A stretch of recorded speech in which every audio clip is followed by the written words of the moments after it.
이번에 그 농막에 설치한 이 난로를 이제 그 하향식으로, 펠린 난로처럼 하향식으로 한번 시도를 해봤습니다. 불이 이렇게 위에서 아래로 쏟아지죠.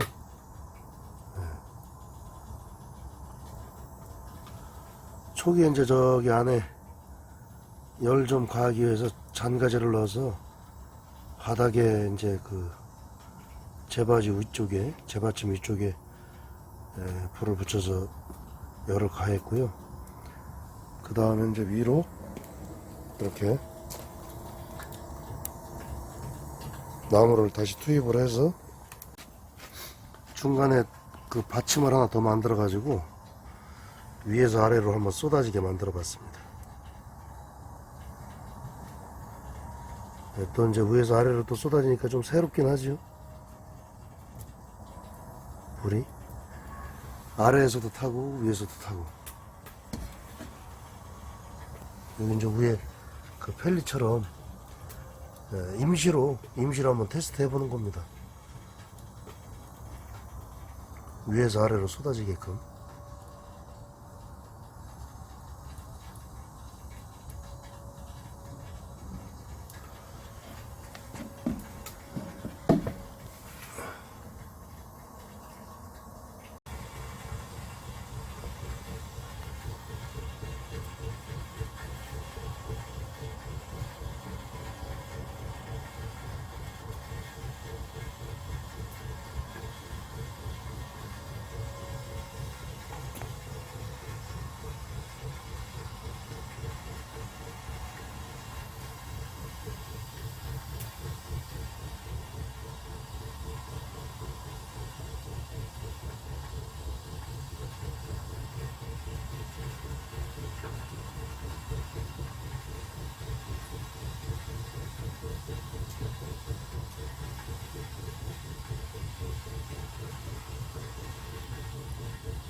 이제 난로가 열이 좀 받으니까 조금 안정적으로 이제 불이 쏟아지네.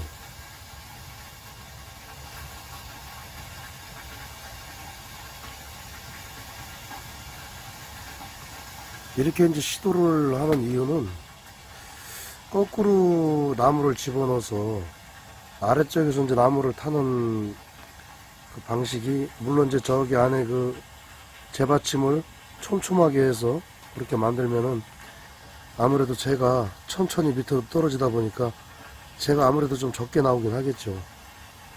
그렇지만 이렇게 위에 이제 하나 이렇게 받침을 더 대가지고 아래쪽으로 쏟아지게 만든 이유가 재를 최소화시키기 위해서 한번 테스트를 해보는 겁니다.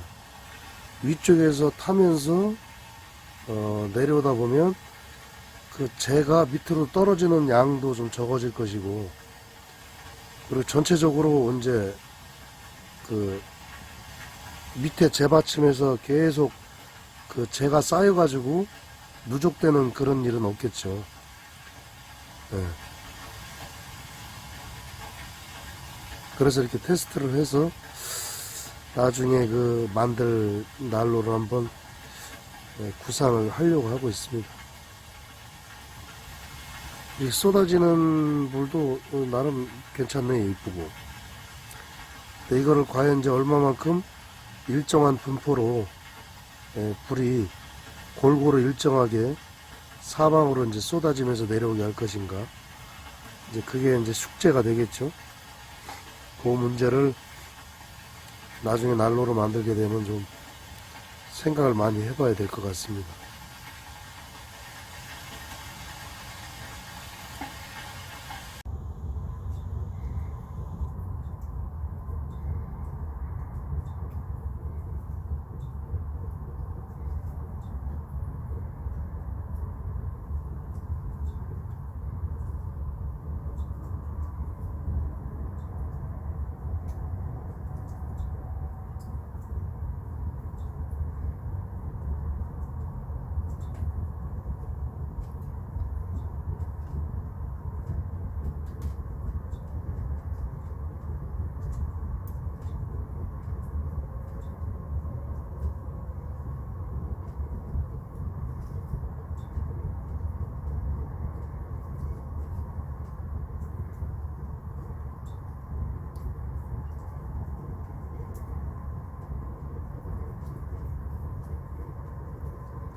장작으로 그 하향식 그 난로의 어떤 성능이 되는지 안 되는지 확인하고, 이번에는 대산자원에 다시 되돌려줬던 펠릿 연소기를 다시 잠깐 빌려다가 펠릿을 설치하고 펠릿을 한번 떼보고 있습니다.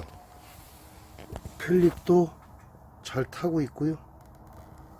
네, 괜찮네요. 펠릿도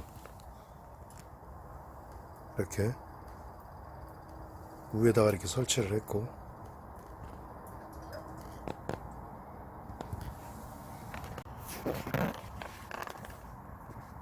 여기 보면은 그 불이 이렇게 내려와서 이쪽으로, 이쪽에 색깔이 좀 다르잖아요. 이쪽에는 불이 이렇게 내려와 가지고 돌면서 저 빨려 들어가는 겁니다 지금. 네, 이쪽으로 이렇게 내려와 가지고 이쪽으로 이렇게 돌면서 빨려 들어가죠, 저쪽으로.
필립도 잘 되는 걸 확인했습니다.